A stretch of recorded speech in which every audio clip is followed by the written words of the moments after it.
It went like up and then went down and went out to the parking lot, came back in with some velocity and hit Charlie in the neck. That's what somebody silly enough to think that happened. Whoever think that happened, y'all need to text them and say that what you doing? What you doing? I gotta get to these conspiracies. I made a video on Instagram about this. Stop already. I'm seeing people that I trust. I'm seeing tactical dudes in the military making videos that like bro, at what point, and I know people are doing it for clicks and money. You gotta be. There's no way in the world that a conscious person is sitting here pushing conspiracies because they really believe this stuff. And it's not about money. It's about money, y'all. If you push conspiracies, you get a lot of people want to watch your stuff. I've seen so many people on YouTube doing this. Dudes that I trust, tactical dudes from the military, pushing conspiracy. I'm like, wait a minute, dude. Why would you? You know and I know that it's too early in the game to be committing to a conspiracy. It's okay to question stuff, but you're committing to a conspiracy. It's too early in the game for some of y'all to be bringing up things as a conspiracy that ain't a conspiracy. Okay, here's the conspiracy that somebody sent me. I guess people are saying that somebody popped out a tunnel like the Ninja Turtles and shot Charlie in the neck without nobody knowing, and the bullet went like up and then went down and around and then went out to the parking lot, came back in with some velocity and hit Charlie in the neck. That's what somebody silly enough to think that happened. Whoever think that happened, y'all need to text them and say that what you doing? What you doing? More than likely, this could be some type of irrigation system or some type of something that's dealing with this area, whether it's lighting, whether it's irrigation, whether it's this water spout. It could be a sewage drainage that's going down and collecting right there at the bottom of that thing, and they go down in there and they do what they got to do in there. I do not believe whatsoever that's a tunnel to go anywhere to do anything. And nobody on planet Earth should have the nerve to think that this is connected in an investigation. The Fed has finally dropped interest rates, and that's great news for American homeowners. Expenses have been major burdens on the family. Wages have been flat. Prices keep climbing. And for many, the only way that you can make ends meet is leaning on credit cards. But that cycle has high interest debt, making it hard to stay ahead. If you're a homeowner, I want you to call my friends at American Financing right now. Interest rates have dropped. Many homeowners are seeing options in the low fives compared to credit card charges rates that are in the 20s or higher. There's an easy path to see how you can fully put your hard-earned equity to work for you. American Finance can help you pay off that expensive debt, free up your cash flow, and keep your budget under control. Their salary-based mortgage consultants are saving customers on average $800 a month, and if you start today, you may even be able to delay your next mortgage payment. So take control. Call my friends at American Finances today. 8010. That's 86. Okay, first off, let's get this straight. I blame the Secret Service that wasn't been there with Charlie Kirk, okay? They supposed to have watched the whole perimeter. They did not do that. They found out that the transgender or FIFA group was mixed in with the FBI that supposed to been there to guard him, okay? Secondly, they trying to say it was two shooters. No, there was one shooter. That Tyler Robinson guy trained for months to kill Charlie Kirk, okay? And not only that, I'm gonna say something too. Whoopi Goldberg, Sonny Houston, Joy, all y'all stupid ass bitches on the View, stop attacking Charlie Kirk's wife. Okay, she's a grieving mother. She's a grieving wife and a grieving mother. She don't need y'all bullshit. Y'all are the reason why he lost his life. For months and months, y'all been calling who supported Donald Trump dictators, fascism, racist, terrorists, bigots. All those comments you have said led up to this shit what happened to Charlie Kirk. Alright, so stop it. I'm going to keep covering the videos of this. I'm dropping more and more videos all day long about different topics. There's going to be 2 more videos after this one. I'm not setting hours, I'm just dropping them. So let's get back to the video. 889-8010 or AmericanFinancing.net/Tatum. I do not believe whatsoever that's a tunnel to go anywhere to do anything. And nobody on planet Earth should have the nerve to think that this is connected in an investigation. As if Charlie Kirk didn't walk right over the top of that, as if his team of like 7 people who was his security was standing right there and didn't hear nor see somebody pop out of somewhere and shoot Charlie and go back in. It's like really bothering me that there are people out there that are even suggesting that Charlie's security team was somehow, lackluster or insanely involved or something. Like, absolutely not. Charlie's security team, we've known for many, many years. They are like brothers with Charlie. We have an elite force of people who are supporting Charlie at all times. And had they even known or suspected that there would be even an element of danger that day in Utah, they wouldn't even let him out of the car, off the plane, into public life. Every single event that's held is a combination of our security team working with the local police. In this case, on university campuses, it's the university police. The university police department is responsible. There's a line that is drawn, right, where there's personal protection for Charlie versus protection for the campus, in this case, or if it's out in, the world, the city, or whatever, right? In this case, for Utah Valley University, their responsibility was to protect the campus, all of the perimeter, rooftops, everything else. When we go out in public, our team handles those things where there isn't a police department to work with or do that with. So whether it's a drone program or covering all those angles or perimeter, they do all that. But when you're having to work with partners who are responsible for those elements, you're depending on them. There are some elements here where it's like there are people asking, well, why wasn't this that? Well, that wasn't Charlie's. Charlie's team would have done anything and everything, particularly if it was completely within our purview. And they did an incredible and impeccable job at all times, always covering Charlie. I mean, they were the first people that were trying to save Charlie's life when he was assassinated, and doing all of that. They love that man inside and out, right? Yeah. And they would do the same, not just for Charlie, but for anyone on our team. And they would take a bullet, jump in front of a car, do anything that they possibly could. And so we're praying for them. We hope that everybody is praying for them because they're being unfairly targeted by people who online who are making suggestions, like really wild, crazy suggestions that are not even possibly remotely true. And that's really hard on people who are that love and care so much for a person. And again too, I feel bad for other officers that were involved with this, right? That were maybe part of the department and things like that. Obviously, there's some really significant, dramatic lessons to be learned that are coming out of this. A really competent drone program, for example, would have saved Charlie's life, right? And that should be the standard protocol on every single campus. Without question, there should be eyes on every rooftop at all times, like with everything. We'll see what happens with the investigation and what comes out on all of that, and how this tragedy unfolded. The guy is in custody, and he's going to be going to trial, and all this is going to come out. So, we're waiting just like everybody else. What kind of 007?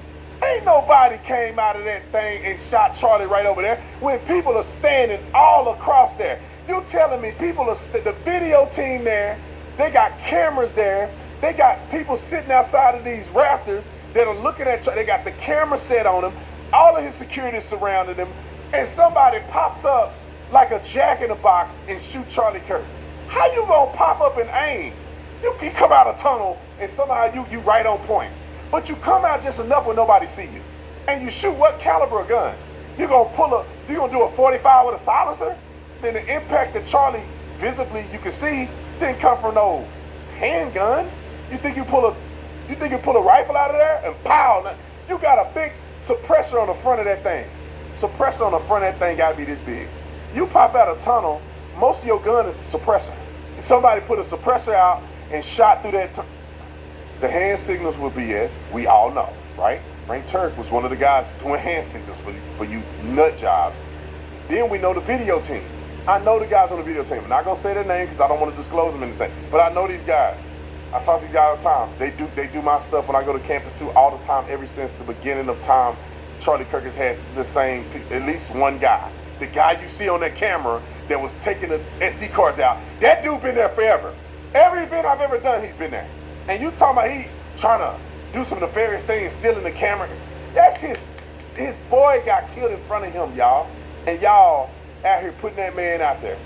And some of y'all who know him and putting him out there, you should be ashamed of yourself. Because now people are attacking him. Frank Turk is getting attacked. Turning Point USA is getting attacked. Because now they got people out here thinking it's a cover-up. FBI getting attacked.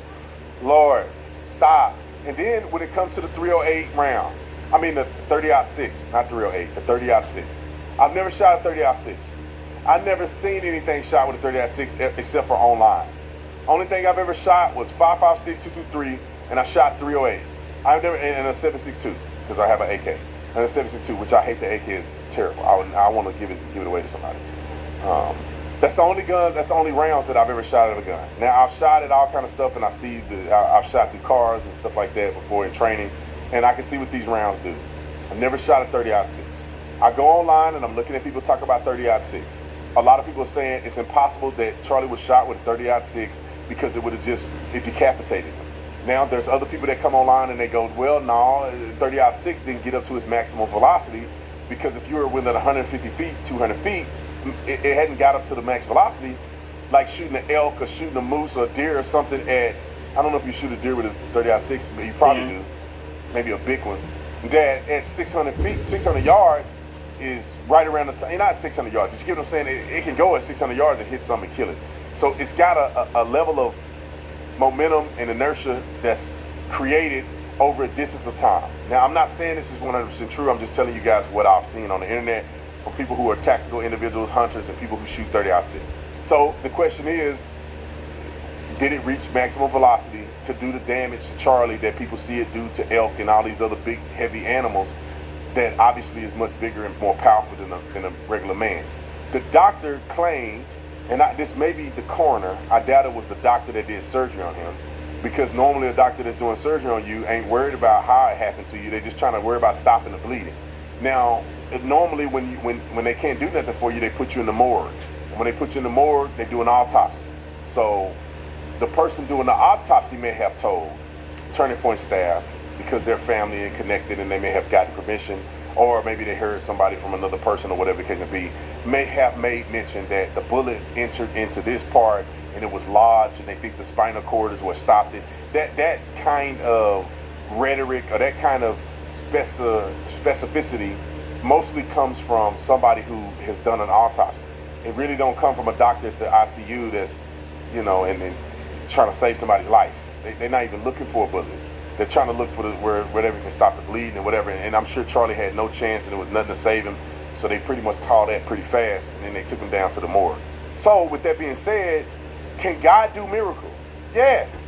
So if you somehow think that it was impossible for a 30-06 to travel through Charlie Kirk and get lodged into his skin and was stopped because of his vertebrae or something of that nature, God can do anything.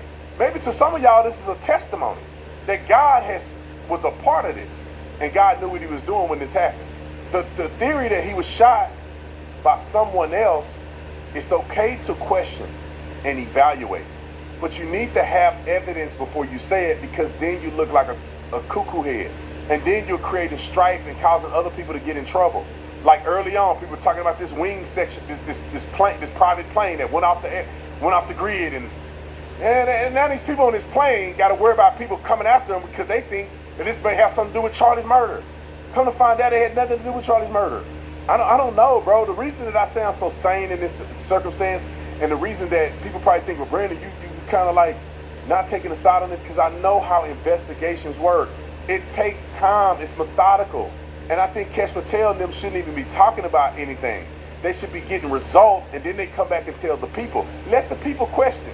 Because what happens when you come out ahead of it, you're darned if you do, you're darned if you don't. You come out and act like you're being transparent, and then information changed, then they saying you lied. People are smearing Kesh Patel for coming online and doing this tweet. I don't know if we got the tweet. Kesh Patel went online and tweeted, I could just articulate it. And he had made mention that he's going to look into every aspect of the investigation, meaning that the text messages between the two, Discord channel, the camera. He said the camera thing. He's gonna do an investigation. That all Kesh Patel doing is saying, I'm gonna be thorough and I'm gonna listen to everybody. I'm not gonna act like I don't hear it because it's a conspiracy. I'm gonna investigate the bottom line of every single thing that we hear that comes out there. We will find it, we will investigate it, and we will debunk it if it's necessary. That's all Kesh is saying, because he's trying to quash the conspiracies out there that's acting like they're covering up a murder. But then when he do that, what do people do? See, look, y'all, he actually trying to investigate what we saying. No, he not. He know it's bull crap. He know ain't nothing going on with them cameras. He think Turning Point Media guys, he in on it. Play the clip. He in on it. Man, Charlie just got shot right here. And what do you think people are doing? They don't have time for investigators to come lock the scene down. This is a massive scene. We don't see any yellow tape. Yellow tape, first of all, a shooting occurred. Cops are trying to eliminate the threat. They don't know if it's multiple shooters. They don't know if they can find the shooter. They got people distracting them. They don't have time to come set up a crime scene tape. That's for officers that are not actively involved in trying to stop a murderer. That comes a little later. Yes, the crime scene could be compromised, but they have cameras and they have footage and they have all that can tell the story of what happened before they got there. So they're not going to have the thing out. And then, for those of you who have never done an investigation, you set the perimeter first. So the crime scene tape is going to start outside of the perimeter. They're going to have the crime scene tape the campus off. Then they're going to try to get the people off the campus. And then they're going to begin to make the crime scene smaller and smaller and smaller. Because what you got to worry about is the media. So they have to get the crime scene tape way out there so they can put the media way out there. Then they have another layer of crime tape where the investigators can come in. Then they have to start getting specific areas where they know that crimes have been committed or evidence is present. Then they begin to take those places off. It goes bigger and smaller. So now you see, at some point, they crime scene take this part off. That's after they do a perimeter. That's after they do all the stuff that they have to do. It's complicated. But go back to the video, people. And obviously Turning Point USA came out about this. One other conspiracy theory I just want to snuff out here. One of our dear friends that literally from the very beginning started with us and loved Charlie like a brother.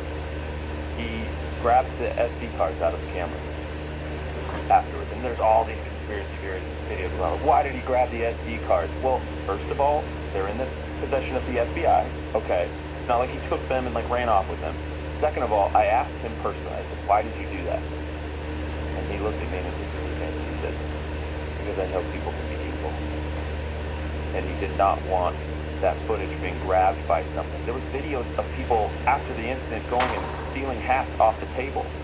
I mean, so I'm so grateful he did that, and that was his instinct. He's like, I'm depressed to know that was why I did that, but I knew that I had to protect that footage because I wanted, you're recording in 4K, And so I'm so glad he did that. He did the smart thing, and that is, when all these people are scrambling and everybody's doing this, and they stealing hats off the table, he made the smart decision to say, let me secure the camera footage so nobody steal it. That's what he was doing, because people will steal the camera and then they'll put it on the dark web where they got Charlie getting his neck blown out, and they put it all out, they selling it to people. So the smart thing to do is get our equipment, secure the SD cards, and we can deliver them over to the government for them to investigate. Let me add this. I'm here to help you. If you have evidence of a crime, please don't share it with anybody but the police. Please don't ask nobody to share confidential evidence with you, because you know what happens? You can be a part of interfering with an investigation. Let me explain different elements of that. Give me the screen. Let me show you different elements of being a part of that. If you have evidence of a crime on your cell phone, your phone can be considered evidence. If somebody communicate with you with evidence of a crime, the government can then seize your electronic communication, depending on if they feel like it's relevant in an investigation. The best thing for you to do if you have footage is for you to turn it over to the investigators. You go make a copy of that footage. Now make it, and if you don't tell them, they may not know. But if you made a copy, and they find out you made a copy, they're going to need to know where the evidence is on your phone and where you made a copy of the evidence at. Because what they can't have is that you manipulated evidence. So they have to have a chain of command. They have to say, this is the actual SD card. This is not an edited. This is not a manufactured SD card. This is the raw evidence footage that we can extract and use for the investigation. You start tampering with evidence. You start soliciting evidence. You start going after people and intimidating them to give you evidence. You could go to jail. You could go to jail.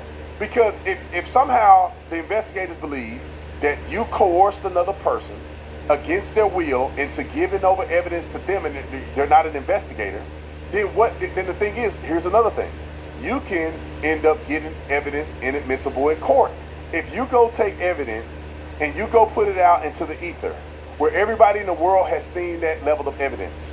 Therefore, when they go to pull the jurors in, and you got evidence that's so, blatantly presented, you could possibly cause that evidence to not be admissible in court. It's not always obviously circumstantial, but if it's some important evidence that you secretly go and hide and steal and put out and promote on the internet, it may not be admissible evidence. They may conclude that the evidence has been tampered with.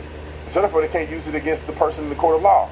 That's why when I get evidence that people send me, I hold off on it until I know that it's not going to interfere in the investigation. And you got people out here tampering with evidence, potentially. You don't want to do that. It's okay to be an investigator, but let the people do their job first. You can always FOIA request the evidence. That means once the evidence is made available to the public, you can give a Freedom of Information Act, and you can FOIA request that information from local government, federal government, whatever the case may be. You can send a FOIA request. And if it's not prevented, or there's no reason for them to withhold it from a journalist to use and evaluate, and it's not damaging to the investigation, they have to release it to you. So you don't have to go and extract evidence. You don't have to go and proffer evidence anywhere, because the government has to give it to you by law if it's not interfering in the investigation. So if you love Charlie, do not compromise the investigation by doing things outside of what the federal government is doing in this investigation. Contact the federal government if you have evidence. And a lot of people say, we can't trust them, we can't trust them, we can't trust them. You can trust regular people on the street that haven't sworn to do anything. That if they lie, they don't go to jail.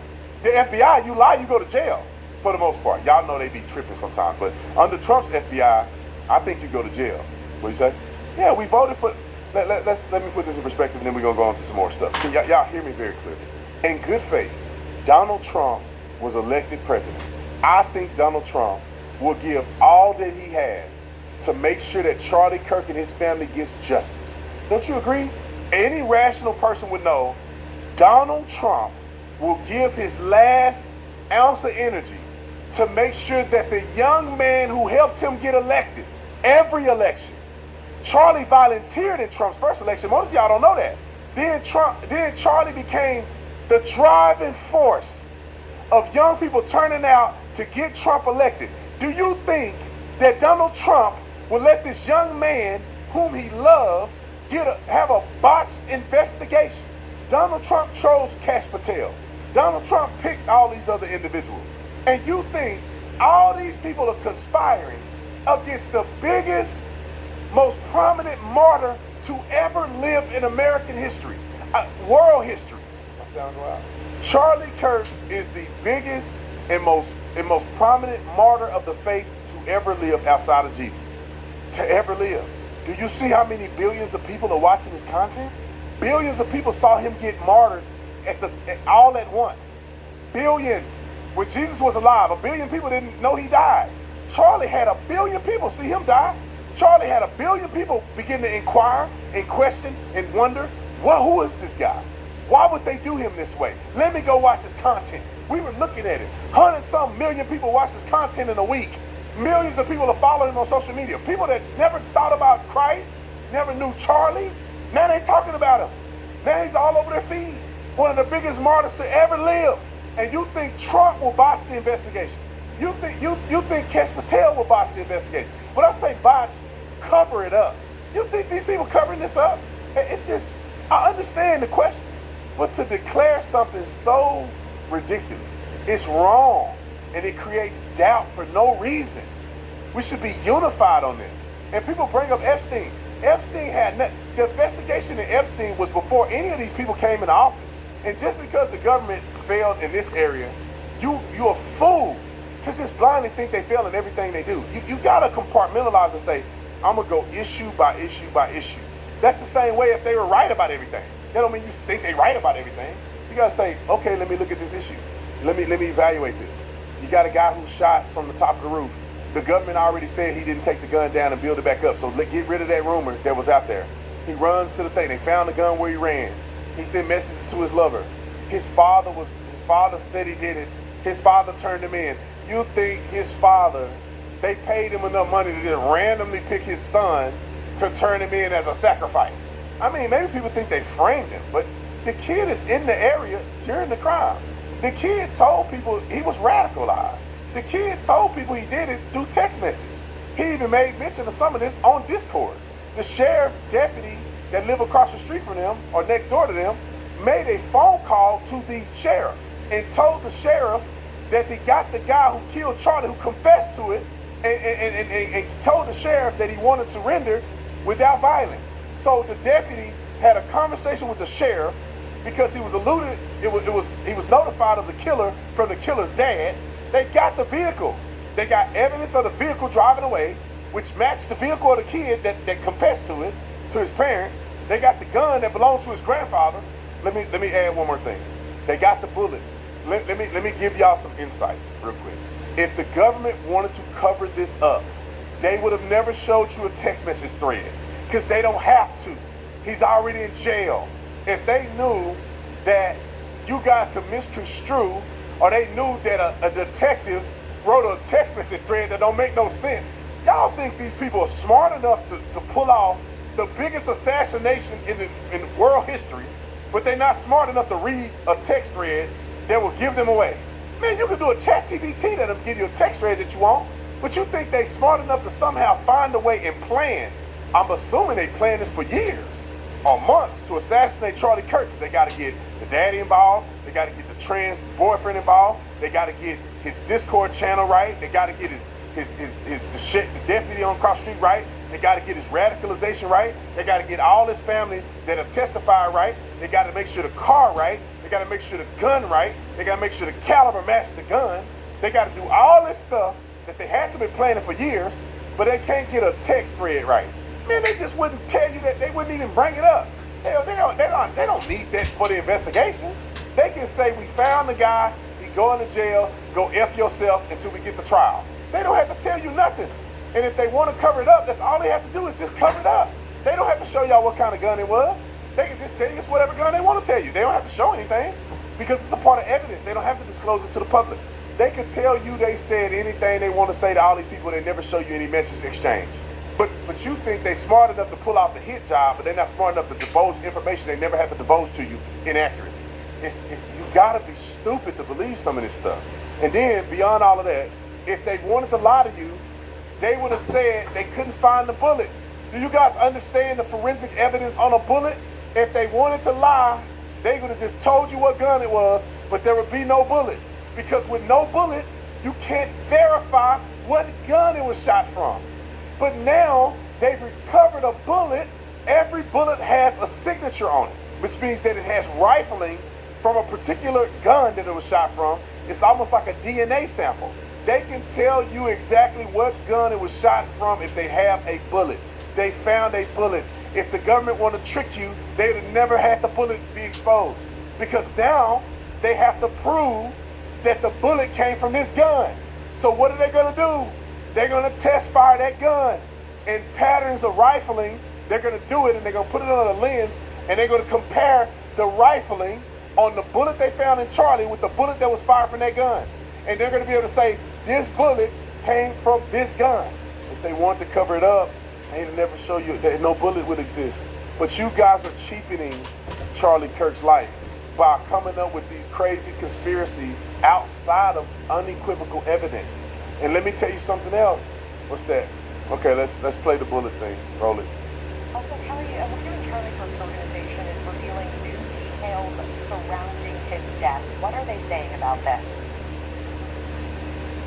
Yeah, I wanted to get to that. There is a new post out from the executive producer of the Charlie Kirk Show, TPUSA spokesperson Andrew Colbert, and he wanted to post this. He said he spoke with the surgeon who worked on Charlie in the hospital, and they were talking about the exit wound. So Colbert was saying that there was no exit wound. We are still waiting to confirm this with the hospital, but he said he spoke with the surgeon who worked on Charlie. He said the bullet absolutely should have gone through, but it didn't go through. Charlie's body stopped it. He said, quote, "It was an absolute miracle that someone else didn't get killed." They did find the bullet just beneath the skin, he says, and even in death, he finishes that Charlie managed to save the lives of those around him. So that was just posted within the last hour. We wanted to make sure we shared that with you as well. Now, why in the would Andrew lie about this? Y'all, it's more stupidity. People that are saying that's a lie. So you're saying that they got the doctor in on it now, the coroner, because there's a doctor and a coroner. There's two different people. There's a surgeon that's working on them, and there's the coroner that do the autopsy. So you telling me that they in on it, and you telling me that Andrew, who was one of Charlie's best friends, will accept anything but the truth. So now he in on it. He lied. You think he gonna sit there and let the man lie to him? That's his best friend. They do the show every day together. I know Andrew. You guys gotta stop this stuff, because now Andrew probably getting threats because people like, you covering it up. So now the doctor covering it up. Now the hospital is covering it up. Now, you know how hard it is to have that many people cover this stuff up? There are protocols in place. People, they can't just say, I found a bullet. They have to perform an autopsy. People have to witness the autopsy. I'm sorry, Nick, I'm yelling. I got the earphones on. People have to witness that. Somebody have to sign off on the autopsy. What are we saying, y'all? The bullet, they claim they found a bullet. They have to diagnose where it came from, and they have to document it. Y'all don't even know Charlie, and you think you care about him more than Andrew. Nick feel me on this one. Andrew gonna just let him lie to him. Oh yeah. The Frank Turek gonna Charlie's tactical team. They've been following him for years. They just let a lie come out. Yeah. These guys were in the military. Some of these guys were in the military, and they just, Charlie, lie. This is our best friend. We've been risking our lives for Charlie Kirk for the last 10 years, but we just gonna let people just say whatever. Put your thinking cap on. People like, Brandon, you a sellout. Are y'all serious, bro? I care about Charlie. I don't know how everybody else feels. I care about Charlie. I consider Charlie a friend to me. You can ask anybody that knew Charlie, that was around Charlie. I never said no to Charlie because I love Charlie and I respected that man. And I would go to war for Charlie. Brandon, can you do this? Brandon, can you do that? I'm on it. Charlie was my dog. Now, me and him didn't talk every day. But there's people that you know and you love. You don't got to talk every day. You know what it is. When that phone call come in, I got you, bro. Brandon, they say I'm a racist, man. I can't believe it. I got you, bro. I got you, bro. I'll stand up for you because I know who you really are. Ain't no way in the world if I thought that this was made up would I defend stupid stuff. Because Charlie mean more to me than this killer and the government. I don't know people in the government. But bro, for y'all to think this is one big conspiracy is crazy. It's too many moving parts. Now you got to get the doctor to come. If I'm not mistaken, there's two people that do an autopsy. There's a person performing an autopsy, and there's a person evaluating the performance of an autopsy. Now, it may not have to happen every time, but last time I checked, it was that. So the other person to sign off. One person can't do all that. Deboning people, harvesting, they getting the organs out. Like, one person don't normally do all that. It take a few people to do all that, and Charlie Kirk has become another meme for some of y'all, another means to gaining money and influence. At least wait till the investigation is over before you start making comments. Shot him. It was two shooters. We don't have any evidence that it was two shooters. Where's the entry wound? Now the doctor made up an entry wound. Charlie don't have an entry wound on his autopsy. He don't have an exit wound. Sorry. If you think this was the exit, where's his entry wound? This stuff is gonna come up in court to put this guy away and give him the death penalty. You got to show the autopsy. So now you think they made a fake autopsy. Sugar, honey, iced tea. All right, let's get to some other stuff.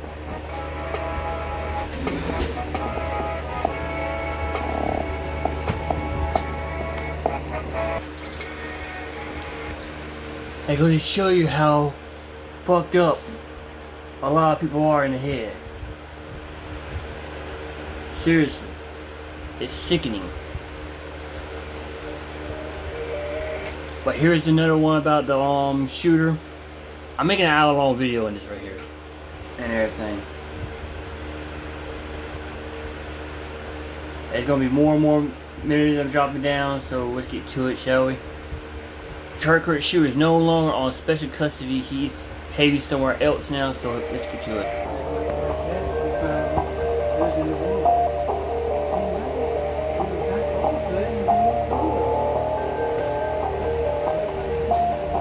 So, a report has recently come out that seems to have slipped under the radar amidst all the saturation of Charlie Kirk and Tyler Robinson and the shooting updates with just everything going on. I mean, there's so much.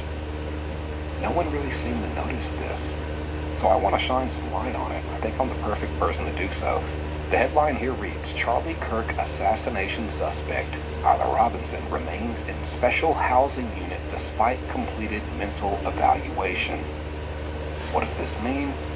Let's just read the article first. The Utah County Sheriff's Office said the suspect accused of assassinating Turning Point USA founder Charlie Kirk remains within a, quote, special housing unit, aka the SHU, S-H-U, of a jail, even though his mental evaluation has been completed.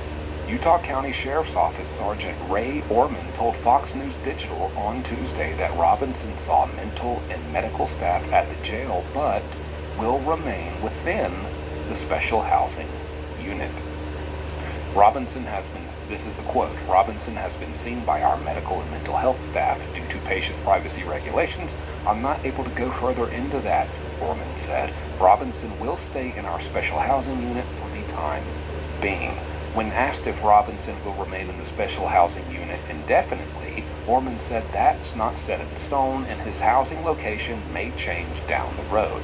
Previously, the law enforcement agency said Robinson would remain on a special watch status in the Utah County Sheriff's Department special housing unit so staff could, quote, keep an eye on him until he cleared a mental health screening. Special watch status is done for several reasons, including violent behavior, type of crime, S-word comments that I'm not allowed to say, and behavioral issues, the department says. Previously, the department said it wasn't aware of Robinson making any S-word comments. Former federal prosecutor Niyama Rahmani told Fox News Digital the mental health evaluation likely, quote, suggests that he should not be housed with the general population as Robinson remains within a special housing unit. A full mental health evaluation will be conducted by his defense team to try to negotiate a plea deal to save his life, to put on an insanity or diminished capacity defense during the guilt phase, which is challenging under Utah law, or to put on evidence of mitigation during the death penalty phase, Rahmani said. Very interesting, because what all I saw is a lot of deceptive, misleading wording and sentence structuring to. And let me just ask you, the viewer. Look, the guy who killed Charlie Kirk practiced for months. I'm gonna guess maybe 6 to 8 months. Exactly. And everything. The dude was not a Republican, because I know I heard a lot of people say, oh, he was a Republican. No, he wasn't a Republican, okay?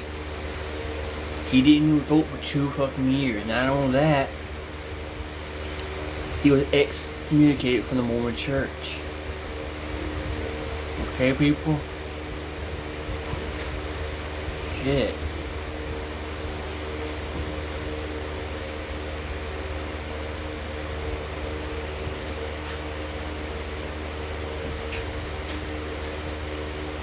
I'm really tired of people talking shit about Charlie Kirk, laughing about it, making memes at him. The dude was a good guy, man. I mean, seriously.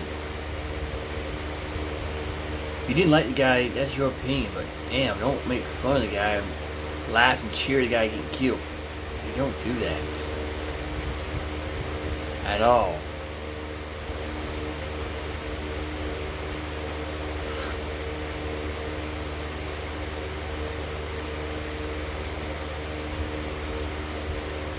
I mean, seriously. How you like it? I was making fun of somebody that you care about or you love and everything. It wouldn't be right, would it?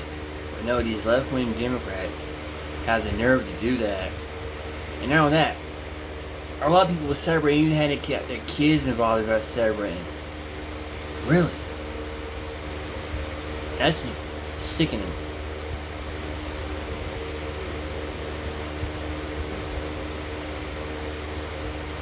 And all these conspiracies talking about Kurt's bodyguards on this, or 2 people. I'm sorry, but how stupid are you with that?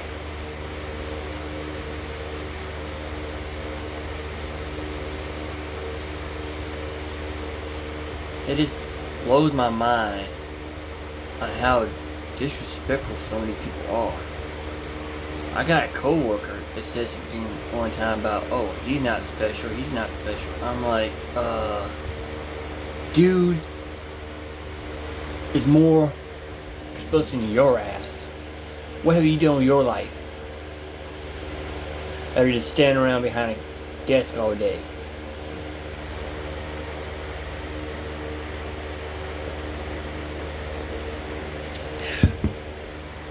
This is from somebody from my old job, not my new job I'm talking about. And everything. Said that. And then people would cry about they lost their jobs. Damn right you lost your job. You make fun of a man and a guy who got killed online, on live TV, for millions of people to see.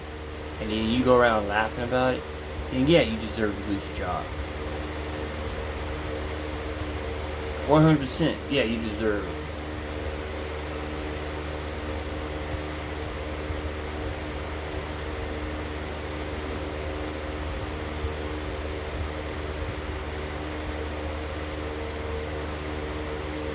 Yeah, I'd say, yeah, you deserve it. You sit there and make fun of the man getting killed. So yeah, you deserve to get what's happened to you. Okay? Everything that happened to you, you deserved it.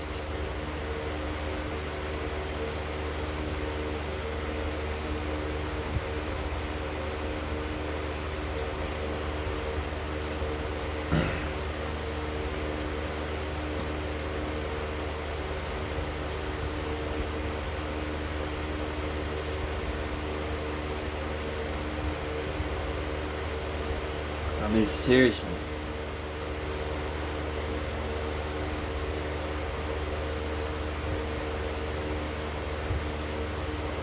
It is pathetic. More information come out and everything, so yeah. Not only that, the transgender fairies or left-leaning people are now threatening us Republicans or anybody who voted for the Republican side, so hey, I got something to say. Y'all little Tinkerbells wanna play around? Fuck around, find out. Read this video. Based off the article I just read, it sounds like wherever Tyler Robinson has been being held within the Utah County Jail, sounds like he's gonna stay there based off these quotes in this article and this report, right? Nothing has changed. Nothing to see here. Nothing to look further into. No major updates here. He's gonna remain, he will remain within special housing. We're gonna keep him on special housing. He will continue to be held within a special housing unit. He's been moved. He's been moved, and that is a major update, and I'll tell you why. This is misleading, very calculated press release comments. He's going to remain within a special housing unit. There are several variations of special housing units within all jails and all prisons. And trust me, I cannot reveal my source. They've asked me not to specifically, but I can tell you, they told me, quote, please don't say my name or who you got it from. But my suggestion is to say, I'm hearing it from the horse's mouth. Quote, horse's mouth. So, I found a horse who works at that jail, and it came out of this horse's mouth, if you will. Tyler Robinson was being held on S-Watch, which S is just, I have to say that or I will be potentially striked. I've already had issues before where I didn't censor that word, and I got videos removed and I got a strike on my channel. So don't get mad at me for censoring it. Hey, we all have a boss. My boss is YouTube, and they say I'm not allowed to say that word. So, on a live watch. And that's why you see him in court he's butt naked, wearing just what inmates refer to with the slang term, the turtle suit, because it looks like you have a turtle shell on. It's a dark green padding suit to cover yourself minimally. But yet that's where he was being held. Now, what he's been going through since the time of his arrest up until Tuesday, when this report came out. Yes, Tuesday. It is now Thursday. And you hadn't heard about it, have you? Because like I said, this kind of slid under all the other crazy... There's so much oversaturation of updates. Everyone's just hopping on and finding anything they can about anybody, anywhere, in any way tied to this case. So you didn't even get a real valuable update about the current status of the assassin, of the shooter. Maybe 5%, maybe some of you heard it, but most of you didn't even know, did you? He's been moved. But what he has been going through from the time of his arrest up until Tuesday, he's been butt naked except for this turtle suit in a cell. And according to my source at the Utah County Jail, all he is allowed while he is on S-Watch is this turtle suit. There is a toilet likely in his room. Okay. A mattress that is on the floor, and a flame retardant blanket. A dark green flame retardant blanket. In case he tries to light a fire and eliminate himself that way. Flame retardant blanket. Now, if Tyler Robinson was to do things, or take certain actions, or say certain things, verbalize these things, to make any member of the staff at that jail believe that he was serious about eliminating himself from this planet, he would be moved to a more extreme version of S-Watch. That is where you don't get a toilet. You do have the hole in the floor. You don't get the blanket. You don't get the mattress. You have nothing. Okay? I will say I don't believe he said anything based off the reports here. It says staff has reported they have not heard any statements from Tyler Robinson expressing that he wants to remove himself from this existence.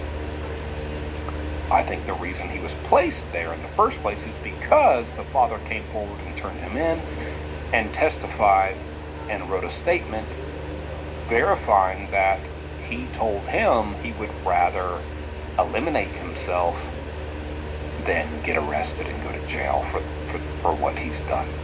So they went off that, and the severity and high profileness of this whole thing placed him on S-Watch. But they gave him a toilet, a mattress, and a flame retardant blanket. He did not express anything because he has not been cooperative with cops. He has not said anything. He didn't do any interviews. He didn't confess. He's not saying anything to anybody. He's not talking.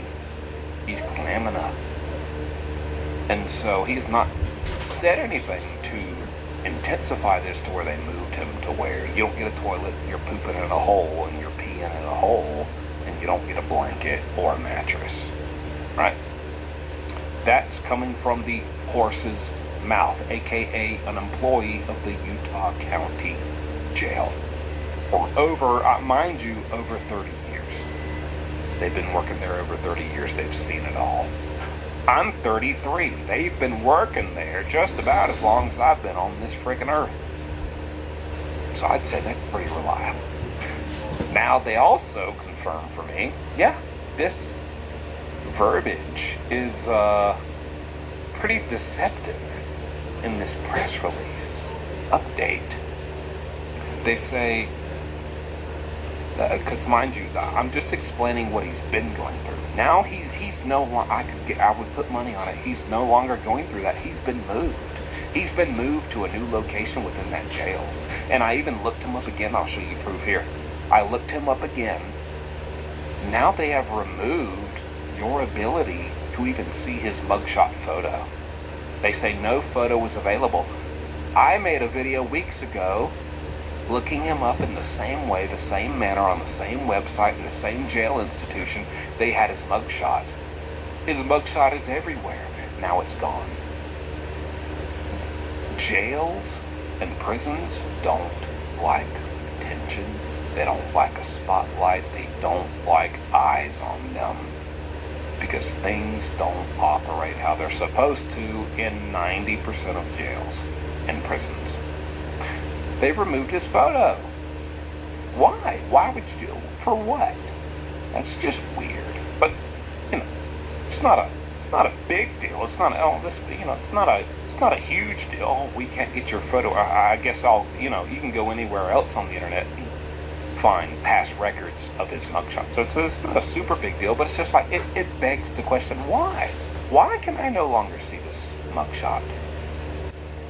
And what is the next piece of information you're going to withhold from the public, as it should be updated and as it would be updated with any other regular inmate who is not in the national news and all over, the media? You wouldn't do that with anyone else. Well, I mean, why? What do you have to hide?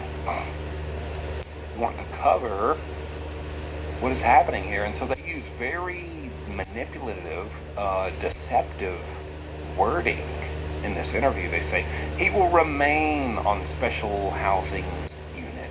He will continue to be kept on special housing unit. We have decided that to stay right there. And basically, what he's saying is they're going to keep that killer or Charlie Kirk in that cell because they know if he gets out or anything like that, an inmate will kill him. Simple as that. Back to the video.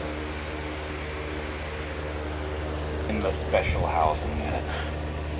This makes one think, and you are perfectly normal for reading this and thinking, nothing has changed. He's going to stay exactly where he has been. And I just explained to you where he has been. Nope, it's changed. Do you see the deception? There are 3, 4, 5 different things that can be categorized within a jail or prison institution as special housing unit. You have S-Watch, you have Supermax, you have disciplinary isolation, you have protective custody, you have all types of things. All of these fall under the umbrella of special housing unit. He's got to remain on special housing, yes, but he's been moved from one area of special housing to a different area of special housing, and there are differences in his quality of life, his privileges, and his routine, his schedule, and people want to know about that. So quit trying to water it down and trick us. That's what I'm bringing to the people. That's what I'm doing with my 10-year experience. A lot of people go, oh, you brag about doing 10 years. You're proud to be a former convict. I'm not. I'm actually embarrassed. I go out there in my community and I engage with other people. They ask my story and what I do for a living, and I have to tell them about YouTube. What do you do on YouTube? I talk about this. Oh, well, are you a lawyer? Are you a judge? What qualifications? I mean, how did you get into true crime?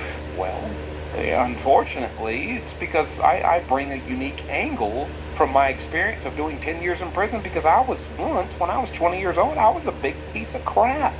And I did awful, awful things, violent things. I committed armed robberies. I was awful. I was silly. I was stupid. I was a dummy.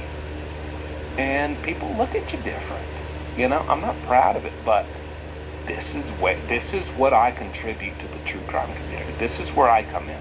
This is where they're trying to fool you, and I see through it because I've been there and I know how they do. And I'm telling you, They're trying to make you think nothing's changed. Something has changed. He's been moved off of S-Watch and into Supermax. That still falls within the guidelines and labeling of Special Housing Unit, aka the SHU, S-H-U, SHU. Finally, here we have the headline from ABC. Attorney appointed for Tyler Robinson, man charged with fatally shooting Charlie Kirk. A defense attorney has been appointed to represent Tyler Robinson, who is charged with shooting and killing conservative activist Charlie Kirk during an appearance at a Utah university earlier this month. Catherine Nestor, that's who it is, was chosen to represent Robinson under a contract with the Utah County Commission, which appoints lawyers for defendants who cannot afford private counsel. That's a fancy way of saying he got a public defender. He got a public defender. His parents, mind you, the same ones who turned him in once he confessed to them what he did. His parents turned him in, and then over $1 million was raised for the family of Tyler Robinson, and they said, you know what? We don't need this, and furthermore, most importantly, we don't deserve this. If anything, you know what? We'll take the money. We'll take the money, and we're gonna send it to the family of Tyler Robinson.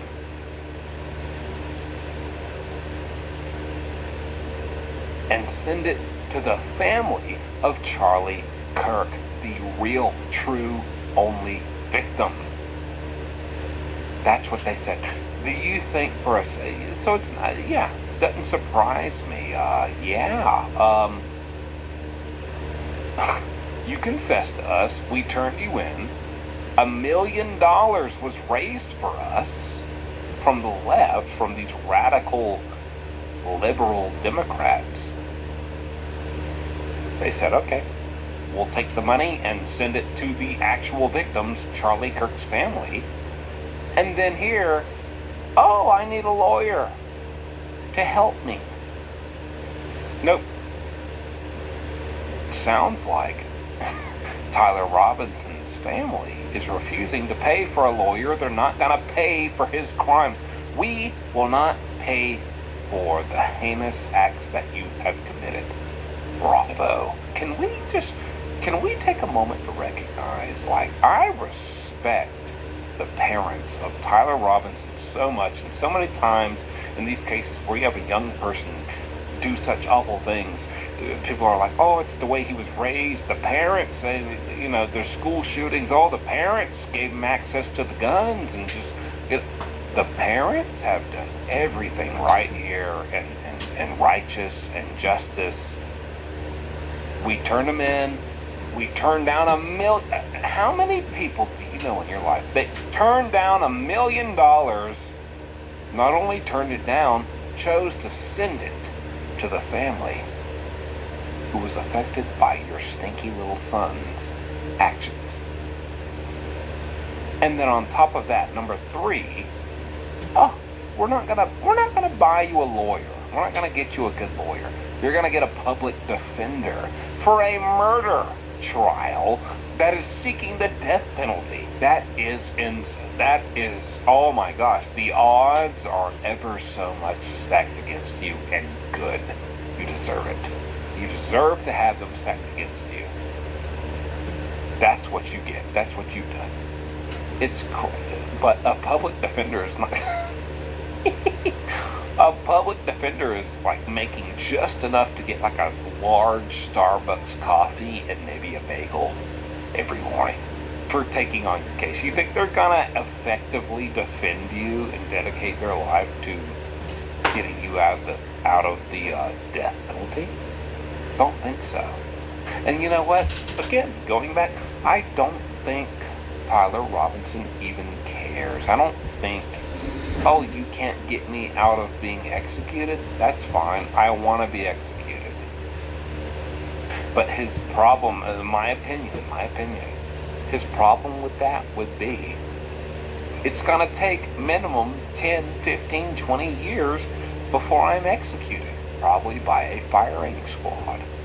Because Utah is one of the, like, I can count on one hand how many states do firing squad as a method of execution for death row inmates.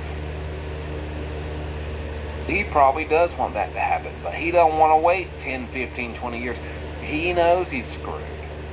I guarantee you, he is, now that he has been moved off of S-Watch and into Special Housing Unit, which is Supermax, he's still by himself. He's still alone. He still doesn't get time with other inmates. He comes out maybe every 2-3 days in cuffs on your wrists and your ankles. So you're piddly winking along down the hallway into the shower. Then the shower is locked with a padlock. And you can shower. And then you have to wait for the CO to finish his burger from McDonald's to come around and let you out and bring you back. He's not going to have a chance to do it. But now that he is on Supermax, the highest, just the Supermax, maximum security, Special Housing Unit, the SHU.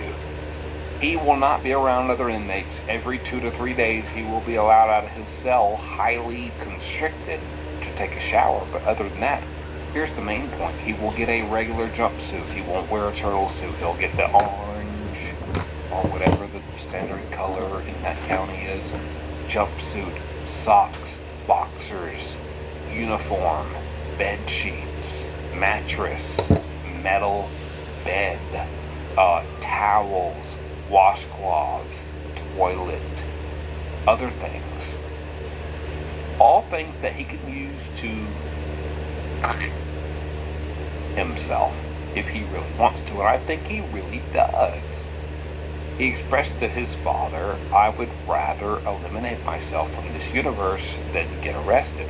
He got arrested, and once you get arrested, I mean, hey man, you might think, I'm going to do this and I'm going to do that, and I'd never let this happen. I'd never let it come to this point. But once they get you and close in on you, and you're freaked out, and they, get down, hands behind your back, a lot of stuff changes. But he's had plenty of time to think about, this is very big, I'm very hated, I'm screwed, I got a public defender, my parents don't support me, I have no financial support, I'm screwed.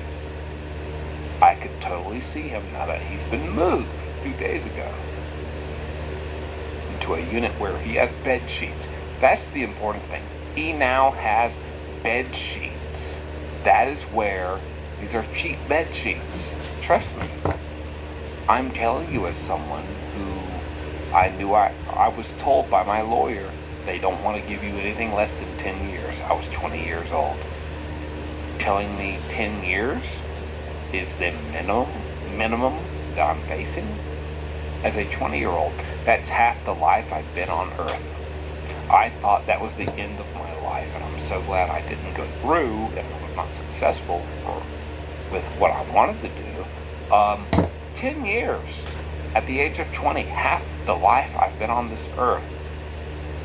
I ripped my flimsy little bed sheets in half and braided and knotted and twisted a noose, a hangman's noose for me. And I went and I tied it around the bar in the shower where you put your towel, and I tried over 15 times to take myself out, and every time I didn't have the guts or wherewithal to do it and go through with it.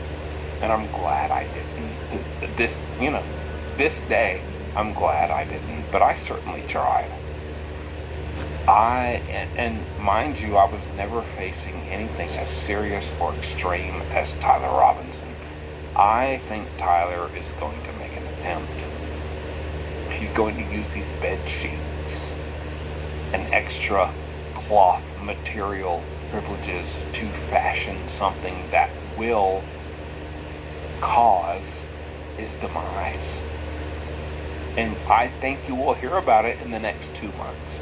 The next 2 months, because I don't think they just did this Tuesday. It's Thursday. I'm recording this video. I don't know when you're seeing this. It might be Friday, Saturday, Sunday. Thursday in September. Today is the 25th. I'm recording this video. I'm telling you, he will not do anything. He just got moved here 2 days ago on the 24th, 23rd, whatever. He's gonna wait a week, 2 weeks, 3 weeks, 3.5 weeks. People, oh, he's been here a while, almost a month. I'm not gonna pay as much. I'm not gonna keep as keen of an eye on him. He's a high-profile inmate.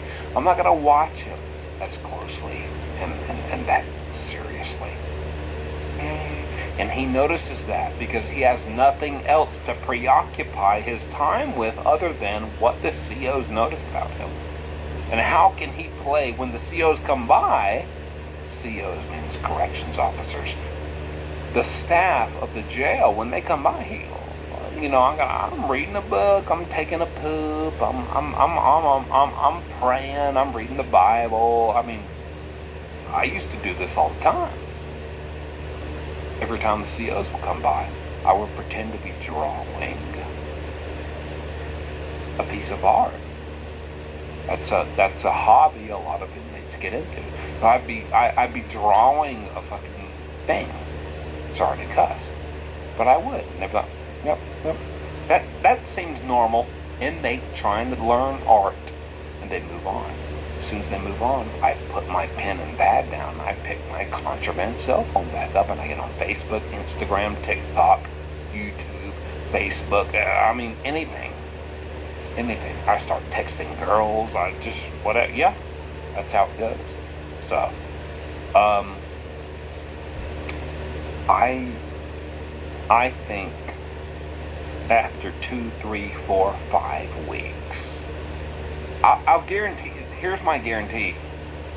Before 2026, by the end of this year, 2025, we will see a headline. Tyler Robinson tried to take himself off of the earth. Tried to eliminate himself. We will see that. That's my prediction. Let me know. If you think I'm wrong, let me know, and let me know why. I will. You know what? He might be right, and then again, he might be wrong. Because this is a high-profile case right here, and they ain't gonna want to fuck this shit up. They want answers. He got answers and everything, because he's a part of that anti-FIFA organization. They want to know who hired him and who paid him to do it. So, by all means, they're going to do everything in their power to keep that from happening. Here's some more information we're going to do about the video right here. So, let's get into it, shall we? The roommate of Charlie Kirk's killer, Tyler Robinson, has just vanished off the face of the earth. Lance Twiggs is nowhere to be found and even left behind his own vehicle. This news is breaking just after a new shooter has opened fire against law enforcement just a few hours ago, and evidence already shows that he was highly inspired by Tyler Robinson. Finally, the fate of a woman who destroyed a Charlie Kirk memorial. And I'll tell you now, it ain't looking good. Trust me, you're gonna want to hear this. I'll explain everything. Let's get started.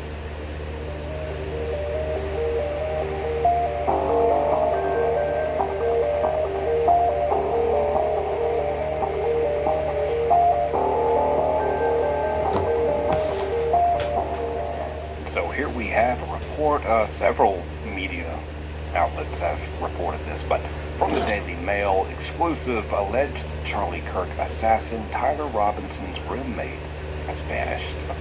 And then they go on to say, alleged Charlie Kirk shooter Tyler Robinson's roommate has vanished. The roommate's beaten up Infinity Compact was left behind at their St. George, Utah home. The roommate has not been charged with a crime. Yeah, we know. That's because the roommate currently is fully cooperating with law enforcement. The full article, it kind of reads, St. George, Utah, the transgender live-in boyfriend of Charlie Kirk's alleged assassin appears to have fled their cozy Utah townhouse, leaving mail piling up outside, as he faces mounting criticism for not turning the accused killer in after he confessed to the hateful slaying in a string of text messages. Lance Twiggs, age 22, who has reportedly been cooperating with authorities since his partner Tyler Robinson, also 22, allegedly shot the Turning Point USA co-founder dead during a speaking event on September 10th, has disappeared.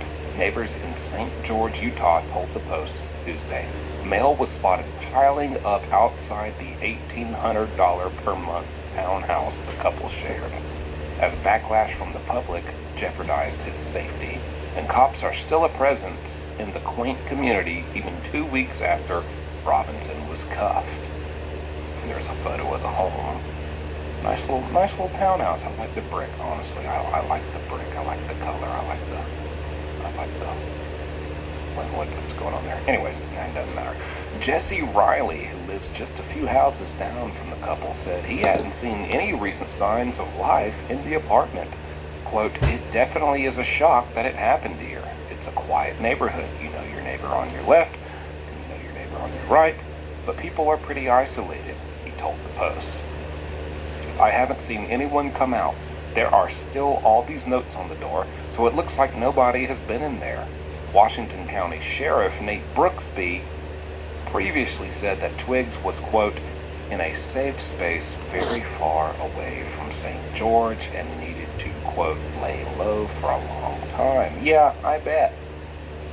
I agree. But the problem is there's all these people.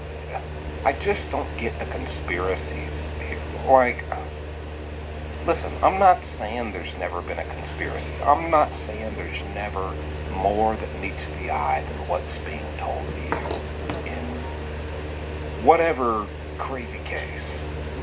I'm just saying, people, I feel like people, especially in the true crime community, oh man, they want to be the one who finds something conspiratorial and off and different and groundbreaking so bad that it just blinds people. You know, to where you're analyzing, you're looking at this, footage, graphic footage of someone getting executed, and you're looking at like all these silly things, like, why did this guy sneeze 0.2 seconds after Charlie was shot? Is he allergic to the truth? Oh, we've caught him. Like, just, yeah, it very much makes sense. Here's the thing. Number one, you have police confirm, and I don't know the context of this law enforcement official saying, yeah, Lance Twiggs is in a very safe place far from home. I don't know the context or when that was or what, I feel like if it was directly related to this news update, they would have specified that. Like, hey, we reached out to local Deputy McGee, Justice McGee the third, and asked him about this, and he told us, no worries, he's been, they didn't specify all that. It looks like they kind of grabbed that from somewhere, which I'm sure that was said at one point in time, but you get what I mean. But it's also most likely what's going on. Think about it. You're a guy in Utah. You're a transgender person in a red state. You got your neighbors there. This seems like a pretty nice little neighborhood. And now all of a sudden, you and your boyfriend are everywhere. You can't escape it. I have driven to my local Dollar General to pick up some cat food and microwavable burgers. Don't you judge me. I can indulge one day a week. And I saw a billboard, a digital billboard, with a Charlie Kirk like memorial on it. You know, like it's not just the internet. Like it is everywhere. I've gone to my local YMCA to work out, and people gathered in a group and were talking about it when it first happened. I mean, this is everywhere. It's inescapable. If I'm Lance Twiggs, what's next? Benny Branches? Larry Logs? If I'm Lance Twiggs, all my neighbors know who I am and what I did and what's going on, and everyone knows where to find me. I'd get the hell out of there too. I don't have any sympathy or empathy or anything for that guy or Tyler Robinson at all whatsoever. Let's think here. You know, if it's not the police who have said Lance Twiggs is fully and very much cooperating with them in their investigation to help gather evidence against Tyler Robinson, it is very, very possible and very likely that the police have at the very least advised him, hey, you don't need to stay where you're staying. Let's get you over here, and we'll keep a patrol. You know, we'll keep a car outside of the mailbox for you. You know, just on the night shift, a little bit of coffee and a donut, and just keep something. A veteran officer keeping their eyes peeled at 3 a.m. Very possible. If that's not the case, even if law enforcement is not assisting in like keeping him safe, of course he would not want to go back to that townhouse. That's the most notorious townhouse in the world for the last 2 weeks. I'm not going to be a sitting duck if I'm him. I'm not going to be a sitting duck sitting in my apartment so all my neighbors can come banging on my door and telling me how they feel and probably spitting in my face and slapping the crap out of me. Much less people from the internet if I get doxxed and they find out where I live, which they have, and it's in the police report. I mean, it's very easy who knows who's going to say, yeah, I'm getting the hell out of there. And apparently he got out of there so fast he left his silly little car behind, his little compact, so that he could be one of those people who parks in a parking space and then you're going down the parking lot and you think you see an open space in a good spot, and so you start to turn in there. You're like, oh, nope, that's not open. That's just a stupid little, silly little, tiny little compact car. And it tricked me into thinking there was an open spot. Yep, that's what he does. He just pisses people off, period. So yeah, of course, he had to get out of there. Let me know what you think in the comments. Are police assisting with this, or did he just up and flee? Mail is piling up. There's notes on the door. Rent probably hadn't been paid. And who knows, maybe Tyler Robinson was the main provider of that rent. They had a romantic relationship. This isn't just, me and you, buddy, 50-50. High five, let's pay this rent. Who knows what the dynamic was? If you get into a romantic relationship, maybe Tyler felt like he needed to take on all the bills, and now he's gone. You can't pay it, so you hightailed it. Now you got notes on your door and mail, bills piling up in the mailbox, and you even left your little car behind. I don't know. Let me know what you think. Anyways, let's move on to another shooter who is politically motivated. Just this morning, I'm recording this video on Wednesday of September 2025, politically motivated, and started opening fire on ICE agents and had silly things written on some of the shell casings and bullets. And who does that sound like? Tyler Robinson.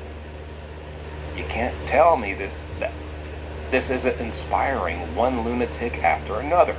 Let me get you the details of this case. Here, this is from ABC News. It says, sniper opens fire on Dallas ICE facility, killing 2 detainees and wounding 1, according to the Department of Homeland Security. Now, the shooter did ultimately die from a self-inflicted gunshot wound. It says, a sniper opened fire on the Dallas Immigration and Customs Enforcement field office on Wednesday morning, today, killing 2 detainees and critically wounding a 3rd, the Department of Homeland Security said. Although only detainees were shot, the Department of Homeland Security called the shooting an attack on law enforcement. The shooter, who was on a nearby rooftop, fired indiscriminately at the ICE building, including at a van in the Sallyport where victims were shot. Now, if you're wondering, oh, well, this guy, he opened fire at this facility, but all he did was shoot detainees who were illegal immigrants. So he wasn't attacking ICE agents. He was trying to take out the illegal immigrants. Nope. You know why? Guess what they found on the casings of the clips and bullets used and possessed by him, the shooter. Here's a good photo right here. It says anti-ICE, written right there on the shell casing. When did everybody start writing things on shell casing? When did everybody start writing stuff on bullets? I know this technically originated with Luigi Mangione. And then that was picked up by Tyler Robinson, who had all these stupid little silly little brain rot internet TikTok slang words etched into his bullets. And now after that just happened, you got this person who wanted to come and attack ICE and said clearly, wrote it on their bullets, I'm anti-ICE, I don't like ICE agents. Tried to take out ICE agents, you idiot. All you did was take out the people the ICE agents arrested. Now how do you feel? And that's probably why it contributed a lot to, percentage-wise, why he removed himself from the population of the earth. What an idiot. Thankfully, no ICE agents were harmed. Moving on to the final thing, let me tell you about this woman and the awful things she did and the awful, awful consequences she's getting as a result of it. And she's having a rude awakening. Listen, breaking update here. Arkansas activist Carrie Rollo, the woman who vandalized a Charlie Kirk memorial outside of the Bentonville courthouse, is facing the full weight of consequences. After losing her job, she has now been evicted from her home and is reportedly pleading online for financial help. But so far, sympathy and support appear absent. A sobering reminder, actions have consequences. And you see her here, very happy in her little house. And then in the bottom ones, oh man, F you, I'm gonna stick my little middle finger up. Yeah, I'm shooting birds. You stink. Yeah, screw you.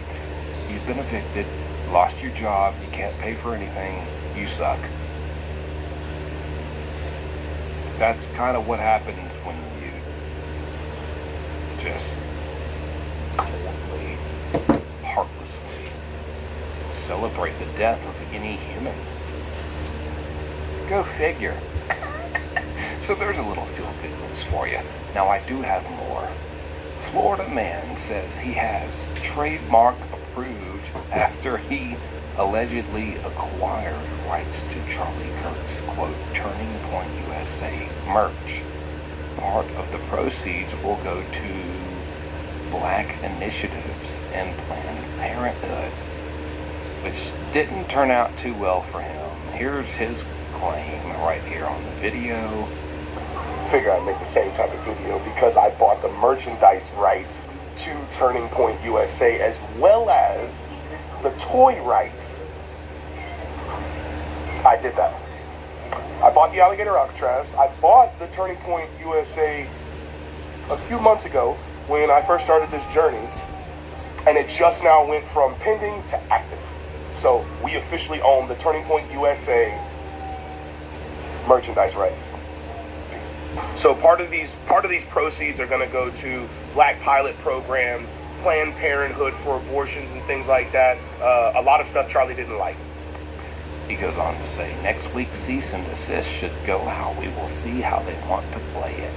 Now, All I have to say about this is, yeah, I'm no legal expert, I'm not a lawyer, but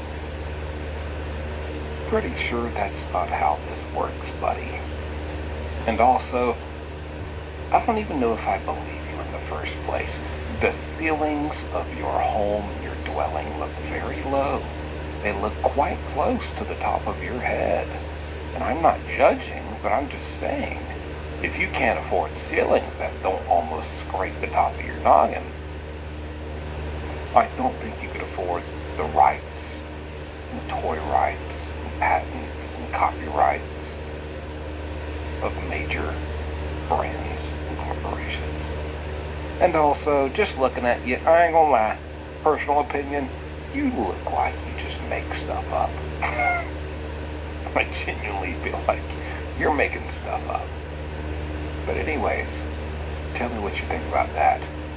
And also, side note, I was just thinking about the update with Tyler Robinson's roommate, who's known to be a furry, just someone who likes to dress up as an animal for weird fetish sexual reasons. If he's gone missing, why has nobody checked the local pound? What? I mean, it's possible he's dressed up as a dog or a parakeet. He's been turned into the local pound. I don't know. Maybe check there. Check there. I don't know. Just throwing that out there. But finally, I'll leave you with this. I've seen this in quite a few places, quite a few posts. It is verified. But I'll let you know now. They said the roommate had disappeared, but to be honest, he's somewhere laying low because he knows he's fucked up. He knows he got a big ass target on his back and everything. And there's a lot more videos. This is about an hour. I'm doing another video. I'm doing all three in one, so this is gonna be over an hour or something long. Maybe almost 2 hours long video right here of the setting here. But let's get to the video next one, shall we? Alright. Your daily update of all breaking headlines with Charlie Kirk's assassin, Tyler Robinson. Lots to unpack tonight, such as body cam footage of Tyler Robinson capturing him using specific words that directly link him or incriminating evidence in this new case, as well as him blatantly lying to police officers on camera, which I'll show you the footage of. Next, police investigating a cell of trans individuals who apparently knew about the shooting plans and the murder plans of Charlie days in advance and even bragged about it on social media. And of course, now Candace Owens claims to have seen exclusive footage from an unseen camera angle directly behind Charlie Kirk when the assassination happened. And what she saw, she says, confirms this is all some big smoke and mirror conspiracy. Well, Candace, do I have some information and tough news for you? All that and more. I'll explain everything. Let's get started.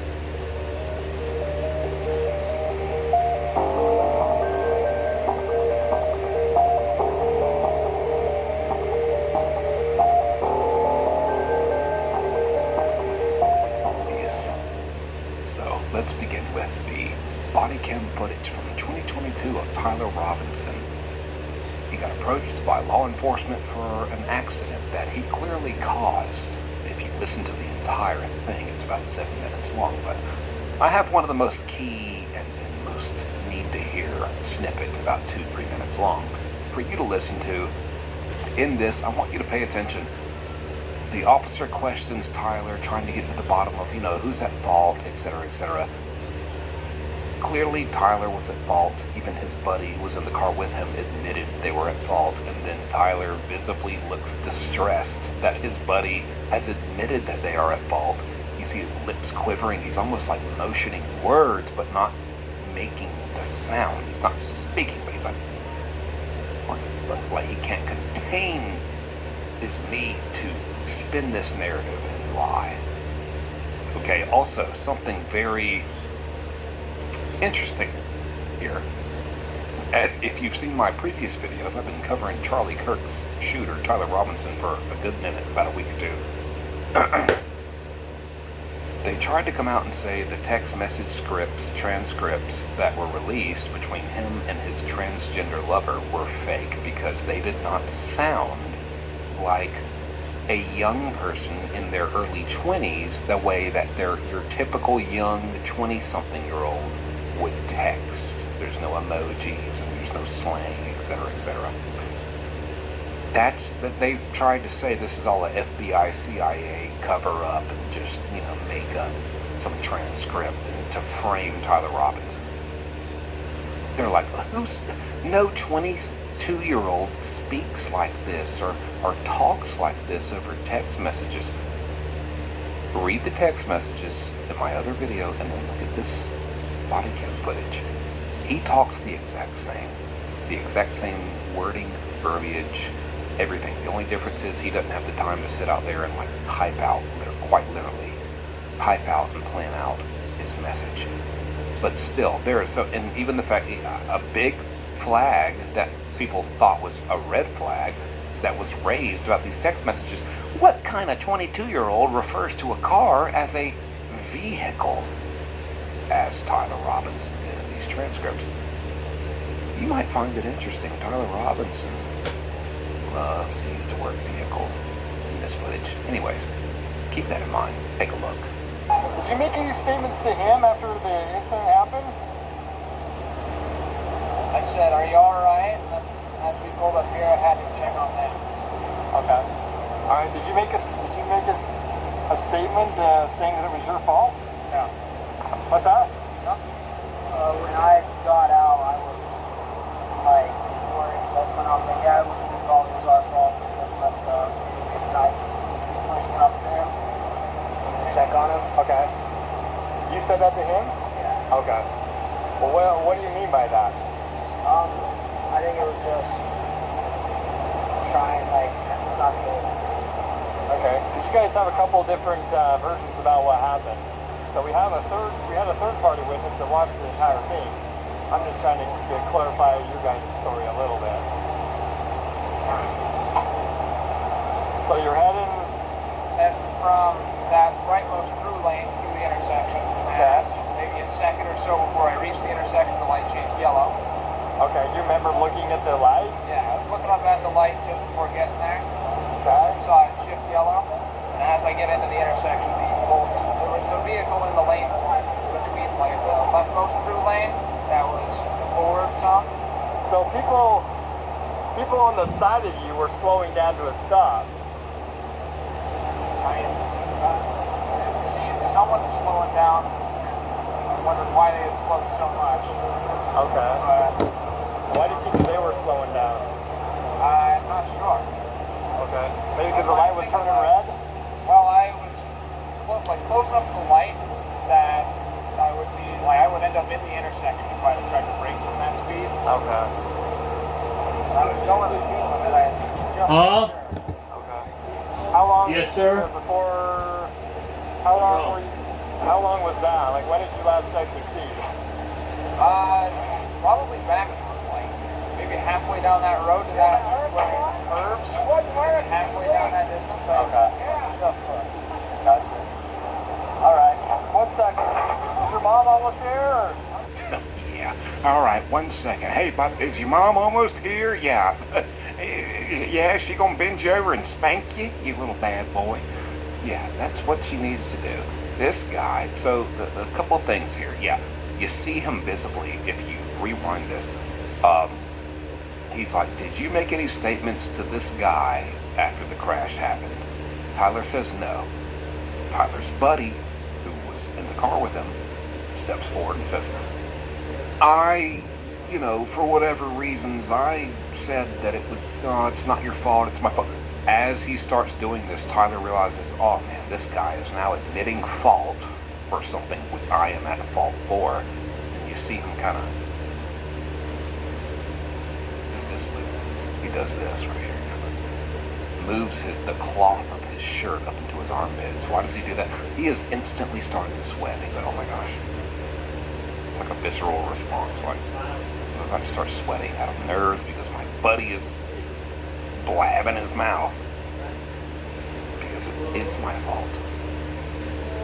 And so, also in that clip, you hear him say the word vehicle. And everyone's in this big stink like these text messages are fake because he called his car a vehicle. What 20-year-old calls their car a vehicle? They call it a car. The typical 20-year-old calls their vehicle a car, not a vehicle. But and then you hear this is common verbiage for him.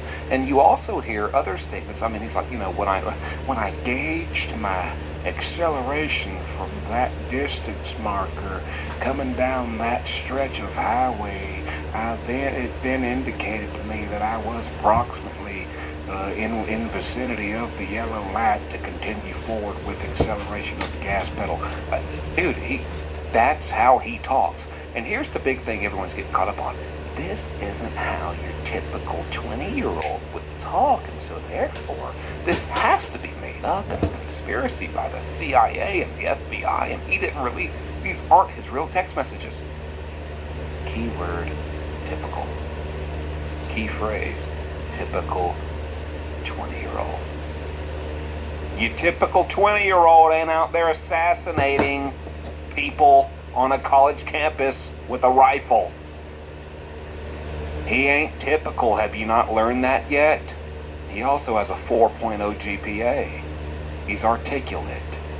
He's well-read. He's literate. He's educated. He can speak. He can type. He can form proper sentences. The one thing he can't do is be your typical 20-something-year-old. Your typical 20-year-old doesn't murder people publicly in broad day and make it a spectacle, a political statement. Okay? Like, cut the crap, people. Anyways, let's move on, because here's another little thing I didn't mention in the intro, but I said there would be all this and more. So here's some of the and more. Little small thing, but you might like to know. Of course, he's into transgenders. It's kind of a little fetish, a little kink for him. He was dating one, kissing one, holding hands with one. They all turned on him. We'll get to that in a minute. Who are all they? We'll get to that in just a second. But interesting thing here, he was very consumed and preoccupied with what they call furry P-word video games. And when I say P-word, it rhymes with corn, but it starts with a P. Okay. He loved those apparently video games like that exist. There are video games that have very sexually charged themes and they involve furries, and that's kind of what he was into. That just goes to show you this isn't an excuse for what he did. This isn't like, let's put the blame on that. And that's not the sole reason he did what he did, but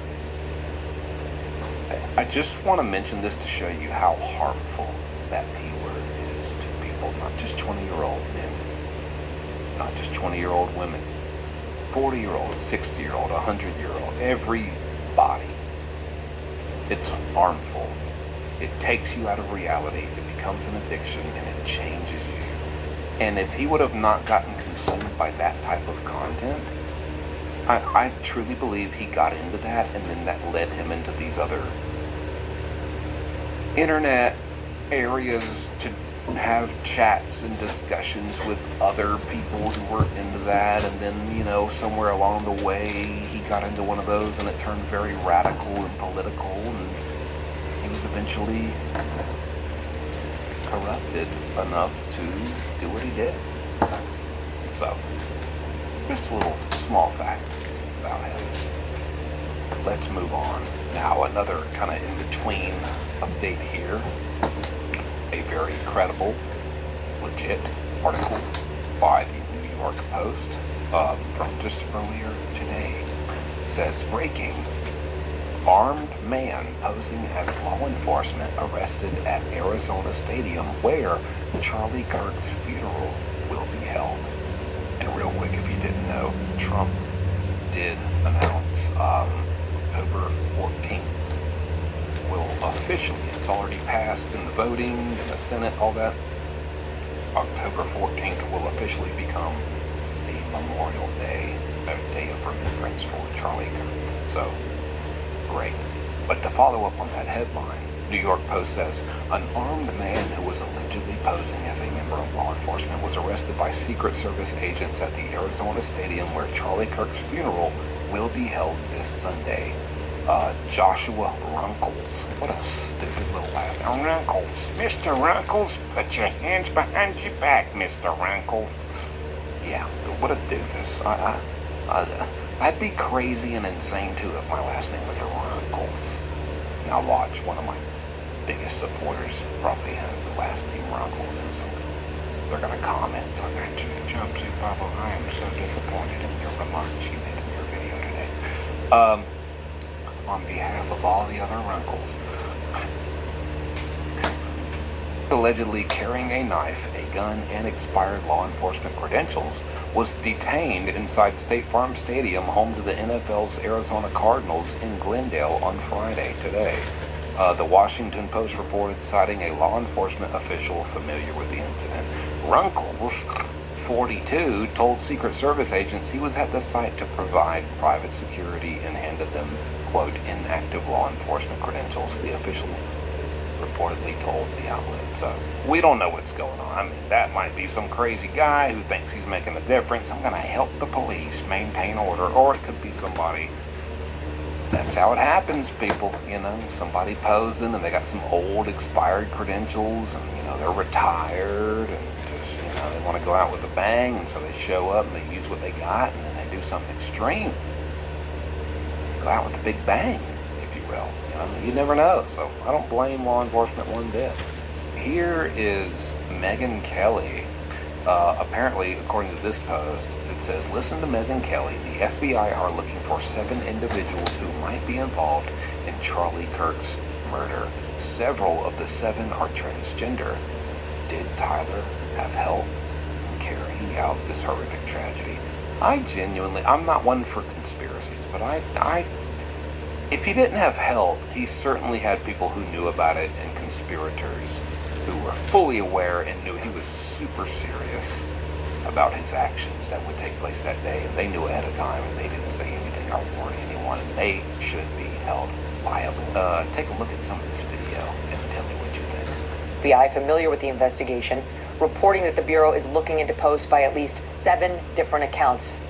Several of the accounts appear to belong to transgender individuals, and at least one of them followed the suspect in this case, Tyler Robinson's roommate. Okay, so followed the roommate, the boyfriend, with whom Robinson was reportedly in a romantic relationship. Minutes after Charlie Kirk was pronounced dead, the user posted on X, "We fucking did it." This person has since deleted the account. Another user, 5 days before the shooting, wrote, quote, "You guys, I have something big coming soon. Just be sure to check the news. You'll know it when you see it," along with an emoji giving a wink. "I have something big coming soon. Just be sure to check the news. You'll know it when you see it." 5 days before the assassination. Then on Wednesday, after the shooting, this same account writes, quote, "Well, that's that," and "Another chud bites the dust." Chud, apparently a slang derogatory term for right-wingers. This user has also deleted the account. The Free Beacon also reporting a TikTok account by an individual who appears to be transgender, writing, quote, "Charles James Kirk does not know what's coming tomorrow. This isn't a threat, it's a promise." Now a major point to hit on here, because it's such a big, widespread, influential voice speaking on Charlie Kirk. Candace Owens, now she's back at it. And I'll be honest, I really used to appreciate and like Candace Owens' content, but she's saying that people at Turning Point USA, who were the ones who possessed this camera and set this camera up directly behind Charlie Kirk, and so because of that connection, she was able to reach out to Turning Point USA employees and privately, personally view this camera angle that was directly behind Charlie. She says she didn't see anything enter his neck. She didn't see anything off in the distance. She didn't see this outpouring of blood. And so for that reason, she says this is all a hoax. So what are you saying? For it to be a hoax, Charlie would have to be in on it. Isn't this your best friend? And this is who you've declared war against anyone against him for, and you're going to bat so hard to defend his honor and his name. If this is all a conspiracy, how could this happen if he wasn't in on it? And so what are you even saying? Candace Owens is going off the deep end, unfortunately. And I got one screenshot to show you, Candace, that's going to debunk everything you just said. Look at this. Anyone who knows anything, there are multiple camera angles that I can't show you because I'm not allowed to show people getting shot in the neck, believe it or not. Shot in the neck on YouTube. But look at these circles. There's the entry wound. Everyone thinks it came from the front. It didn't. They have the building on camera. They have it on camera. It was from the side. There's the entry wound from the side of his neck. It ricocheted because it had so much distance. It lost, acceleration and velocity and just momentum. It ricocheted in his neck, unfortunately, and came out right there where it came out. There's the entry wound and the exit wound. So all you saw was just, and you think he got hit from the front. He didn't. And so your camera that's directly behind him, because you don't see anything significant from the front, you're like, oh, this is all one big trick. A magician's final act. What are you talking about, man? You need to get... Have you not taken your meds, or have you just started some new meds? Because something's not right with what you're saying. And I used to really respect you. He got hit in the side of the neck and it came out more of the front side, but still side of the other side of his neck. And he bled out. What do you want?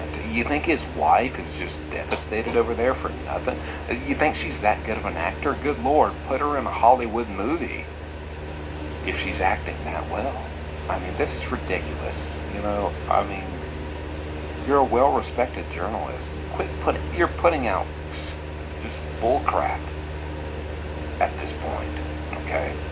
Let's move on to a final thing here. And again, by the New York Post, they say the gun that killed Charlie Kirk is World War I era rifle that may be untraceable. They go on to say the gun Tyler Robinson allegedly used to assassinate Charlie Kirk was so old that it predated serial number mandates, making the weapon impossible to track. The Mauser model rifle, described in texts by Robinson as, quote, Grandpa's rifle, is a decades-old German-made gun used in both world wars and on the market years before a law created after the assassination of former President John F. Kennedy mandated that weapons should be etched with unique, traceable